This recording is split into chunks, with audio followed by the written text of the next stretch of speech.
Oh, nah. We're going to bring on Coach Hart. Coach Hart might be a Laker fan. We'll see. But we're going to bring him on right now.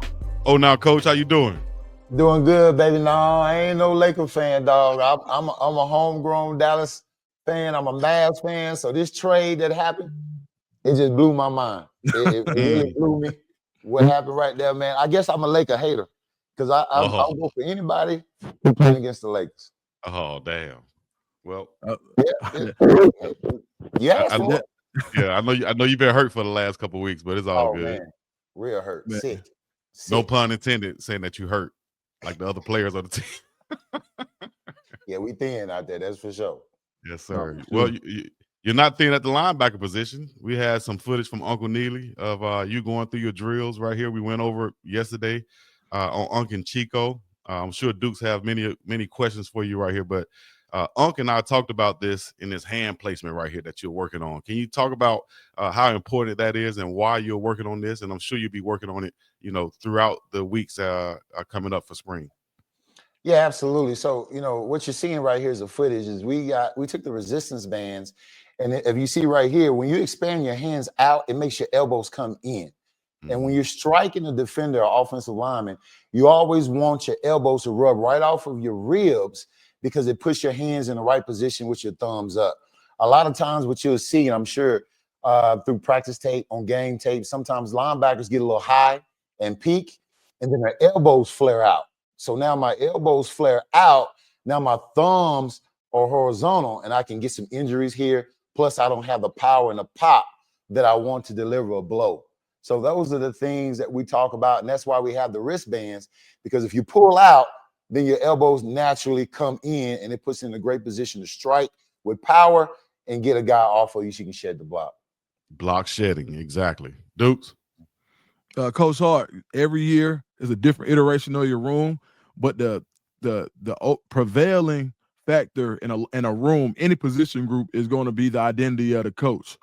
What do you feel like what part of your identity do you plan on giving this particular iteration of your linebacker room, and how do you plan on try to bring it out of them? Relentlessness and resilience. I started with Coach Prime about 18 years ago, man, and honestly, my story is kind of different from most. I was with him with youth football all the way up now until Power 4. So what I mean by relentlessness and resilience, as linebackers, a lot of stuff is going to be put on you. When plays go wrong or D lineman may not get in the right gap, you got to make them right. So it falls back on us. So you have to be resilient, be able to take hard coaching, be able to take the naysayers and get your job done. The other thing is relentlessness, running to the ball, get into the ball on every single play, because you got to make those D linemen right. And then also in coverage, right? This is an aspect of the game that most linebackers get frowned upon, is that we're not very good in helping safeties and DBs in coverage, is getting to our zones as we are as run fits. So I want you to be relentless, get to the ball, and then resilient. Take the hard coaching, take the naysayers, the people say you can't get your job done, and get it done anyway. And I'm a perfect example of that, being at Power 4 coming from youth football.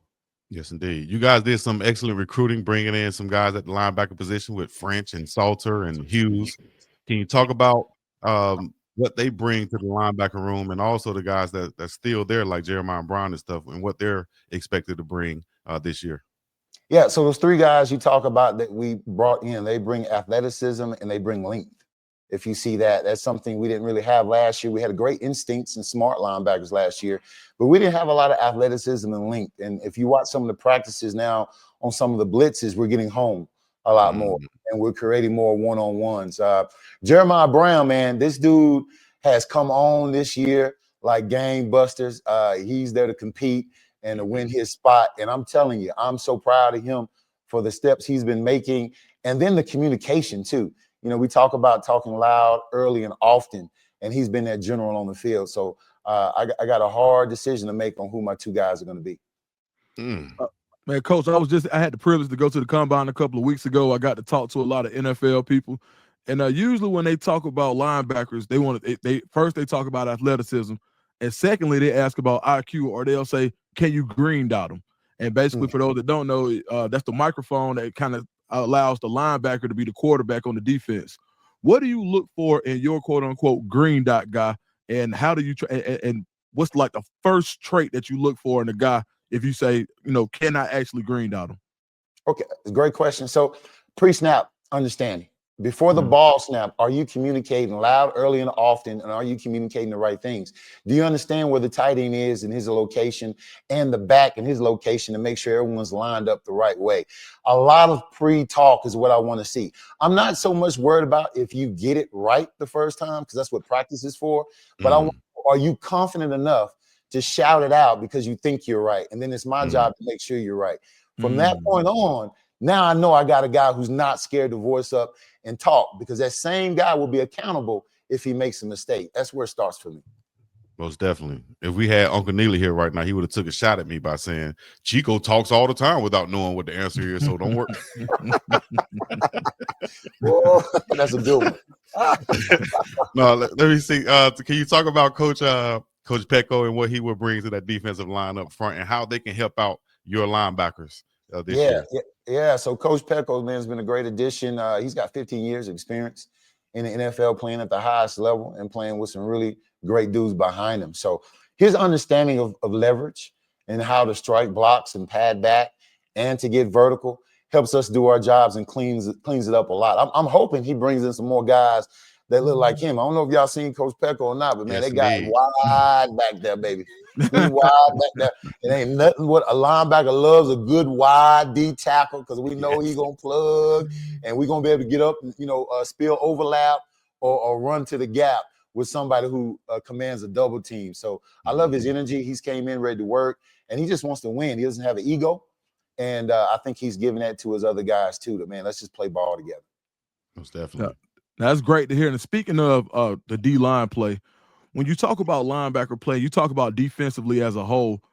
A lot of times in spring ball, a lot of teams that are more offensively kind of they're ran by their offense. They're like, they want the defense out there just to give a look. How much install do you actually put in the spring? And are you giving and do you give your linebacker special tools like game plan tools? Like, hey, if you see 3 to the field, this is your call to go do what coverage they're going to run, or you go to curl flat based on that.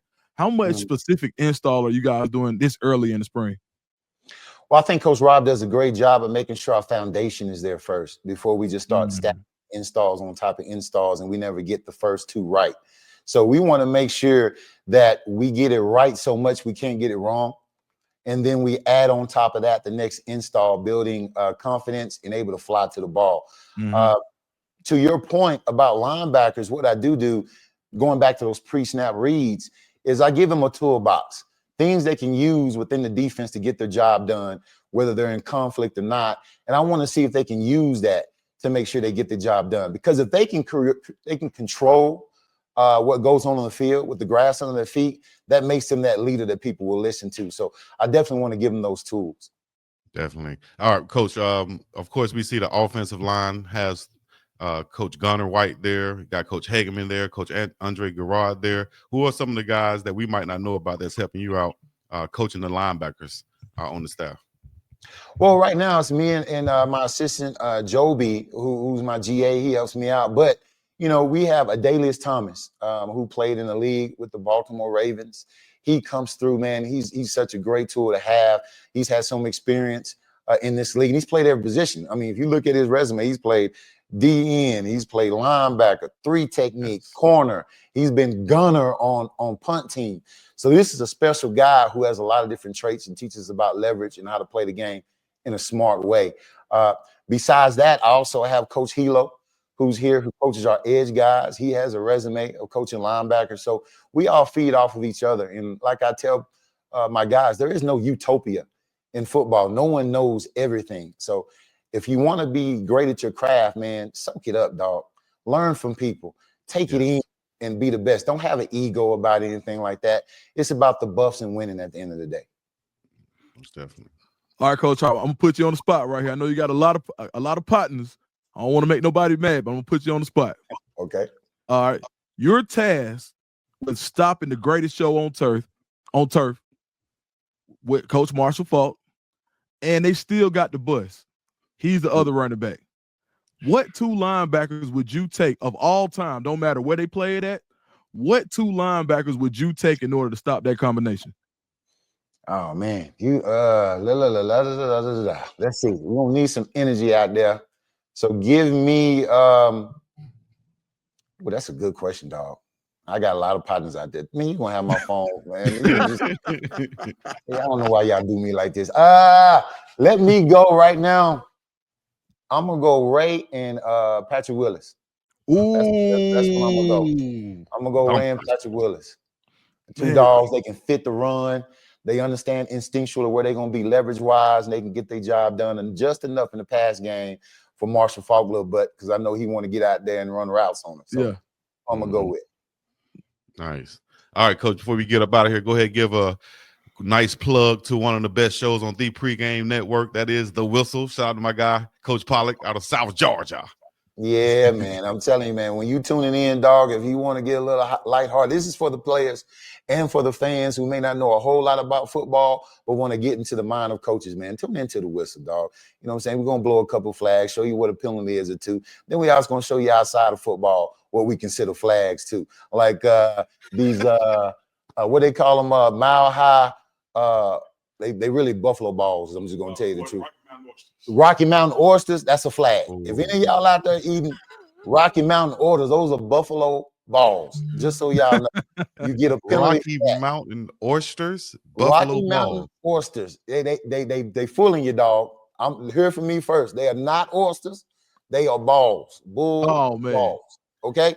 I heard that stuff make you hard everywhere, Ocho. Your ears hard, your nose hard, your tongue hard, everything hard, Ocho. I don't need everything balls. Hard. I just need a couple of things hard on me, so I don't need none of that. So I'm good with it. You know Why did I say that? Why did I say that? It's your show. I'm going to have some show now. Coach Hart, one last question before you get out of here. Okay. When you talk about the speed and athleticism and the new age linebacker and how you have to be this height and you got to be this fast, and you got to have all this extra stuff, you still went out and recruited a traditional Mike linebacker in Montrez Walker. Tell me what was so special about him to bring in a throwback to your locker room and your position room. Great. Well, first of all, and I'm just gonna say this because I got a little biasness, man. Back in the day, if you had a Nick roll on, and you play linebacker, you knew one thing was gonna happen. You was gonna hit. He was gonna strike somebody. So the physical play, just biasness. The Nick roll got me. I'm gonna tell you that was one thing. But to be honest with you, though, to answer your question, seriously, instincts. Yep. It's about instincts at the end of the day, being able to play the run and play the box and make them pass the ball, because we don't have a lot of stress most of the times, not unless we're playing a man coverage. We can get back in the zone and sit back, and you don't have to worry about taking anything vertically. So it's the instincts at the end of the day that gets it from that. Now, I will tell you this. I want to caveat what you just said. I want y'all to watch this now. With all the linebackers that we're getting, that we're making big safeties, turning to linebackers, have you seen how much two-back system and sniffer system with the tight end, putting them in the backfield, we're starting to see now? Because as soon as we start to go to big safeties, now they're starting to put tight ends and lead and insert inside to see how physical we can be and taking on the run. I guarantee you, in the next couple of years, it's going to go back to a two-back system because we've got these safeties in there, and they want to see if we can thump or not. Yeah. Man, thank you so much, Coach. Yes, no problem, Thanks for coming on, Coach. We appreciate it. Hopefully we'll have you on again, and we're going to continue to be watching the Whistle, man. Keep doing your thing. All right. Thank you, man. Thank you, guys. Appreciate you. Appreciate it, Coach. Coach Hart in the building. Right here, the linebackers coach for the Colorado Buffaloes. We got a real show, boy. Look at us. Easy. Do it out there, man. No sound, man. Hey, Chico, sound, man. Hey, I see you too, Chico. Chico put on that Chico A. Smith today, boy. Yeah. Chico A. Smith. Appreciate you, Dukes. Appreciate you, man. Appreciate you, Uncle Neely, for bringing on Coach Andre Hart also. Man, let me say this. Let me say this, man. Let me say this, dog, and I mean this as a blessing. You got a lot of people out there covering Colorado football. You got a lot of people out there talking about Colorado football.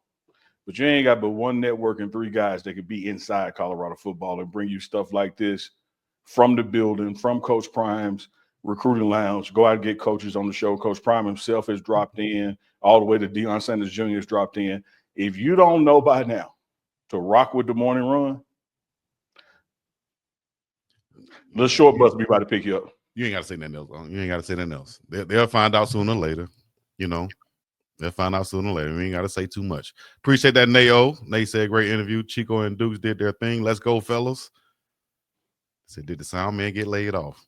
What did you what did you think about some of the stuff Andre Hart said, Uncle Neely? If you wanted to just loved all of it. Have built a rapport with Coach Hart, since he was Jackson State. In fact, man, just last week, one of the benefits of social media, when you post something, as the years go by, it reminds you, hey, you posted this on this date. Mm-hmm. And so I shared with him a video of him teaching the linebackers that first spring session, COVID spring at Jackson State, man, and to just see his energy then and still see his energy now, to come from coaching private high school, coaching at HBCU, and now coaching in the Power Four, just like what a testament to what he's done ever since like community little league ball in Metro Dallas, now all the way in Boulder, Colorado, still teaching and instilling in linebackers, sound technique, making sure you have the mental awareness to play the position as well as your body. So loved everything he said. He's an open book, always invites us into his room, always available for a quote, just like all the other coaches are here. Coach Prime has said, hey, man, this program is going to be open, to certain people to help tell our story, so make sure you rock with them and let them know what's going on.